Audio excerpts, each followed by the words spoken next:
Hello my friend, welcome to my channel. Access computer পক্ষ থেকে সকলকে জানাই স্বাগত। আজকে আমি এমএস এক্সেলের পার্ট 4 নিয়ে এসেছি। যারা যারা আগের পার্টগুলো দেখেনি, প্লিজ আগের পার্টগুলো দেখে নিন, তাহলে একদম সম্পূর্ণ গোড়া থেকে আপনি বুঝতে পারবেন। তাহলে এক্সেলে আপনি একদম এক্সপার্ট হয়ে যাবেন। যারা আমার চ্যানেলে নতুন আছেন তারা অনুগ্রহ করে আমার চ্যানেলটি সাবস্ক্রাইব করে দেবেন আর পাশে থাকা বেল আইকনটি প্রেস করে দেবেন। তাহলে কি হবে, আমি যখন নতুন নতুন ভিডিও আপলোড করব সঙ্গে সঙ্গে আপনার কাছে পৌঁছে যাবে। তো চলুন আমরা শুরু করছি পার্ট 4, এমএস এক্সেল পার্ট 4। তো আমি এমএস এক্সেল প্রথমে ওপেন করে নিচ্ছি। আমি এমএস এক্সেল ওপেন করে নিচ্ছি। আমি এই পার্টগুলি এটা পার্ট 3-তে দেখিয়েছি। তো পার্ট 3-তে দেখেছি জেনারেল, নাম্বার, কারেন্সি, অ্যাকাউন্টিং আর ডেট, এগুলো আমি পার্ট 3-তে দেখিয়েছি। যারা পার্ট 3 দেখেননি এবং পার্ট 1 দেখেননি, অবশ্যই পার্ট 1, 3, 2, 3 অবশ্যই দেখে নেবেন। আমি এখন পার্ট 4-এ দেখাচ্ছি time, percentage, fraction, scientific, text and special, এই কয়েকটা আমি দেখাবো আজকে পার্ট 4-এ। তো চলুন আমি টাইম দেখাচ্ছি। তো টাইমটা আমরা মনে করুন, আমরা এখন এখানে যদি টাইম লিখি, আমি মনে করুন লিখলাম 10:30। এখানে লিখতে হচ্ছে আমাদের টাইমটা দিয়ে দিতে হচ্ছে AM। আমরা বসিয়ে দিচ্ছি, কিবোর্ডের সাহায্যে আমরা টাইপ করে দিচ্ছি। এইভাবে আমরা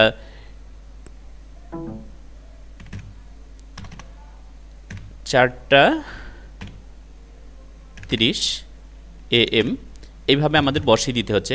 কিন্তু আমি যদি এটাকে সিলেক্ট করে, এই কলামসটিকে সিলেক্ট করে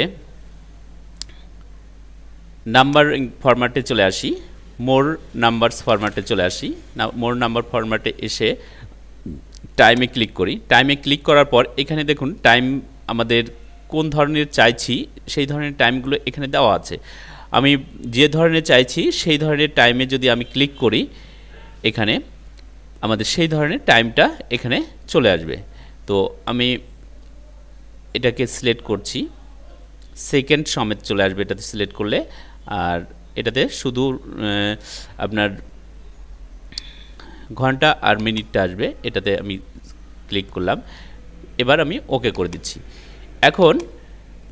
এখন এখানে যদি লিখতে চাই আমি 10:30, এবার এন্টার করব। দেখুন অটোমেটিক আমাদের এখানটাতে AM চলে আসছে। এইভাবে আমরা টাইম আমি লিখে দিলে অটোমেটিক সেটা আমাদের AM PM অটোমেটিক চলে আসবে, আমাদেরকে নিজেদের লিখতে হচ্ছে না। তো এইভাবে আমরা টাইমের সেট করে নিতে পারি। তো পরেরটাতে চলে আসছি, পরে আসছি পার্সেন্টেজ। তো পার্সেন্টেজে আমরা কি করব, পার্সেন্টেজে আমি যদি পার্সেন্টেজ কোনো লিখি যে 10%, 10 লিখার পরে পার্সেন্ট দেওয়ার জন্য আমরা শিফট চেপে পার্সেন্ট প্রেস করছি।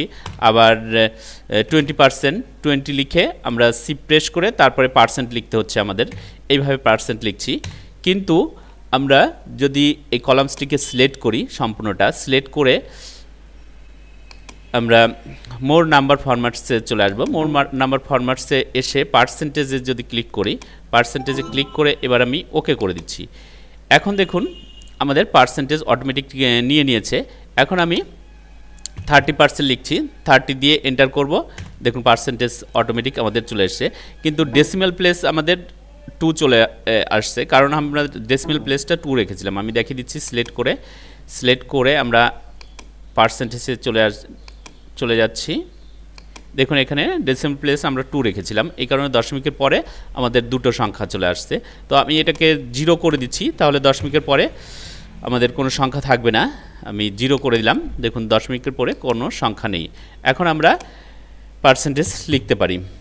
50 লিখলাম। 50 লিখার পর এন্টার করলে দেখুন সঙ্গে সঙ্গে আমাদের 50% চলে এসছে। এইভাবে আমরা পার্সেন্টগুলো দিয়ে দিতে পারি। তো এবার আমি চলে আসছি ফ্র্যাকশন। ফ্র্যাকশনটা কি? ফ্র্যাকশনটা হচ্ছে আমরা যখন লিখছি, মনে করুন 1-এর 2, 2-এর 3 এইভাবে যখন লিখছি তখন আমাদের এইভাবে কিবোর্ডের সাহায্যে লিখতে খুব প্রবলেম হচ্ছে। আমরা যখন লিখব ফ্র্যাকশনটা এখান থেকে আমরা সেটা দিয়ে দিতে পারছি, ফ্র্যাকশনটা এখান থেকে দিয়ে দিতে পারছি।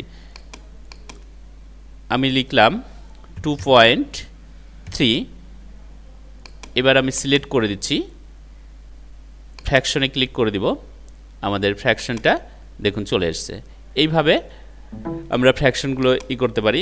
এখন আমি লিখতে থাকলে অটোমেটিক ফ্র্যাকশনগুলো আমাদের নিয়ে নিবে।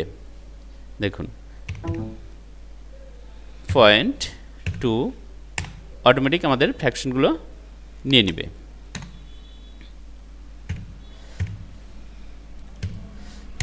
দেখুন অটোমেটিক নিয়ে নিবে।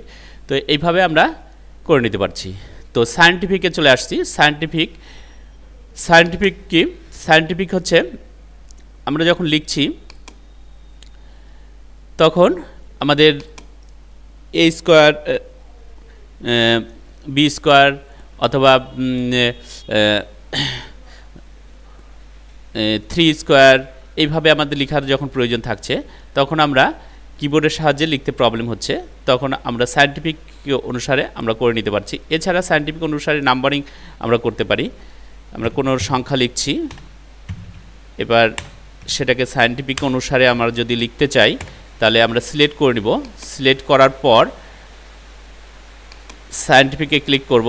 সায়েন্টিফিকে ক্লিক করলেই আমাদের সায়েন্টিফিক অনুসারে আমাদের নাম্বারিংগুলো সেট হয়ে যাবে। এবার চলে আসছি টেক্সট। টেক্সটটা কি? মনে করুন আমি এখানে কোনো কিছু লিখলাম, NAME, নেম লিখলাম, এবার এন্টার করছি। দেখুন নেমটা আমাদের এই কলামসের একদম বাম দিকে, এই কলামসের বাম দিকে লাইন সোজাসুজি আমাদের নেমটা এসছে। আবার যদি এখানে কোনো সংখ্যা লিখি, মনে করুন 200 লিখলাম, এবার এন্টার করছি, দেখুন 200টা কোথায় গেল? 200টা আমাদের ডান দিকে সরে গেল। আবার আমরা 0 to 30 লিখলাম, 0 to 30 লিখে আমি এন্টার করছি, দেখুন 0টা আমাদের উঠে গেল, 0টা কিন্তু নেই। তো কারণ এটা আমাদের কি আছে? এটা আছে আমাদের এটা জেনারেলে আছে, এই কারণে হচ্ছে। আমি যদি এটাকে টেক্সটে পরিণত করি তাহলে কি হবে? টেক্সটে পরিণত করলে আমাদের এই সংখ্যাগুলো আমাদের বাম দিক থেকেই এইখান থেকে শুরু হবে। তো আমি করে দেখাচ্ছি। সিলেক্ট করলাম, এই নাম্বারগুলোকে আমি সমেত সিলেক্ট করে দিচ্ছি, সম্পূর্ণটা আমি সিলেক্ট করে নিচ্ছি। সিলেক্ট করে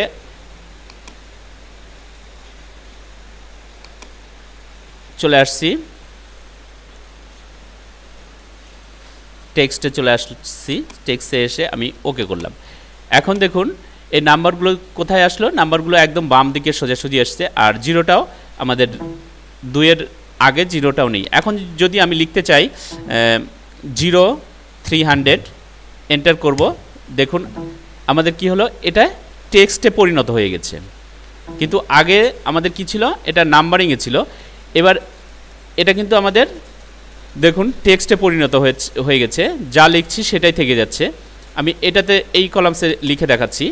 আমি 0 to 5 লিখলাম, এন্টার করছি, দেখুন 0টা উঠে গেছে আর ডান দিকে থেকে যাচ্ছে লেখাটা। এবার লিখলাম 0 to 52, এবার এন্টার করছি, দেখুন 0টা উঠে গেল আর আমাদের সংখ্যাগুলো ডান দিকে চলে আসলো।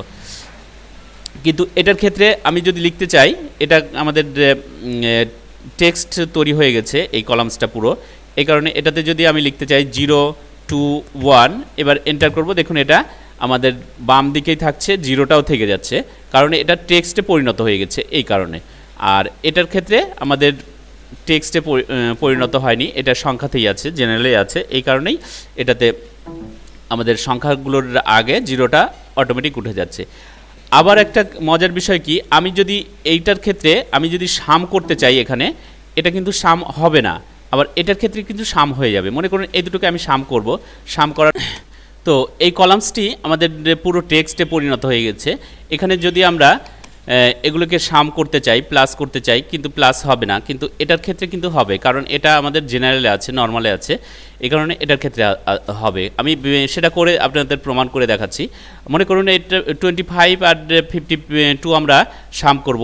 সাম করার জন্য আমি ইকুয়াল টু দিচ্ছি, SUM দিচ্ছি, সাম দেওয়ার পরে ফার্স্ট ব্র্যাকেট নিলাম, তারপর 25 আমরা কোন ঘরে আছে, কে 6-এ আছে, কে 6 নিয়ে নিলাম, আমি শিফট চেপে S2 দিচ্ছি, তারপরে আমাদের 52 আছে আমাদের কে 7-এ, কে 7 ব্র্যাকেট ক্লোজ করে দিচ্ছি, এবার এন্টার করে দিচ্ছি। দেখুন এটা সাম হয়ে গেল, কিন্তু এটার ক্ষেত্রে কিন্তু সাম হবে না, কারণ এটা পুরোটাই টেক্সটে পরিণত হয়ে গেছে। আমি সেটাও আপনাদের প্রমাণ করে দেখিয়ে দিচ্ছি। মনে করুন এখানে আমি লিখলাম 40, তার নিচে লিখলাম 20, এ দুটোকে সাম করব।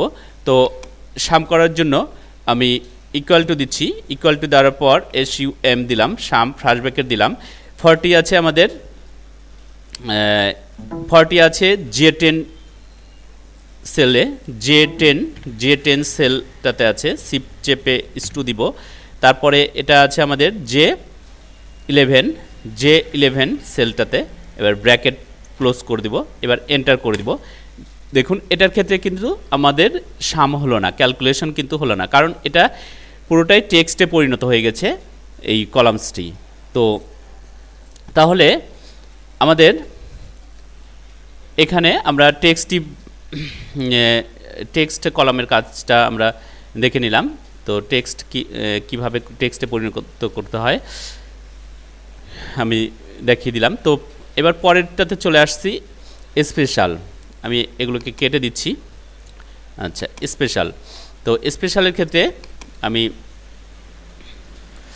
স্পেশালে চলে আসছি, মোর নাম্বার চলে আসছি। আচ্ছা, স্পেশালে ক্লিক করছি। স্পেশালে আপনাদের স্পেশালে কি আছে, এখানে আপনাদের সোশ্যাল সিকিউরিটি নাম্বার আপনি এখানে বসাতে পারেন, ফোন নাম্বার বসাতে পারেন, এটা স্পেশালভাবে আপনি বসাতে পারেন। ফোন নাম্বারে ক্লিক করলাম, এবার ওকে করছি। এবার আপনি এখানে যদি ফোন নাম্বার বসান, আপনার ফোন নাম্বারটি এইভাবে আসবে, আপনি স্পেশালভাবে এটা করে নিতে পারবেন। তো এইভাবে আমরা করে নিতে পারছি। তো আজকে আমাদের MS এক্সেলের পার্ট 4-এ আমরা দেখলাম, আমাদের কমপ্লিট হয়ে গেল, আমাদের নাম্বার ফরম্যাটিংয়ের কাজ সম্পূর্ণ কমপ্লিট হয়ে গেল আমাদের এক্সেলে। তো যারা আগের ভিডিওগুলি দেখেননি, পার্ট 1, 2, 3, তারা অতি অবশ্যই পার্ট 1, 2, 3গুলো দেখে নেবেন, তাহলে ঠিকঠাকভাবে ভালোভাবে বুঝতে পারবেন। তো যারা এখনও পর্যন্ত আমার চ্যানেলে নতুন আসছেন, তো আপনারা অতি অবশ্যই আমার চ্যানেলটি সাবস্ক্রাইব করে দিন, আর পাশে থাকা বেল আইকনটি প্রেস করে দিন। আমি যখনই নতুন নতুন কোনো ভিডিও আপলোড দিব, সঙ্গে সঙ্গে আপনার কাছে পৌঁছে যাবে। তো চলুন, দেখা হচ্ছে নেক্সট ভিডিওতে। ভালো থাকবেন সকলে।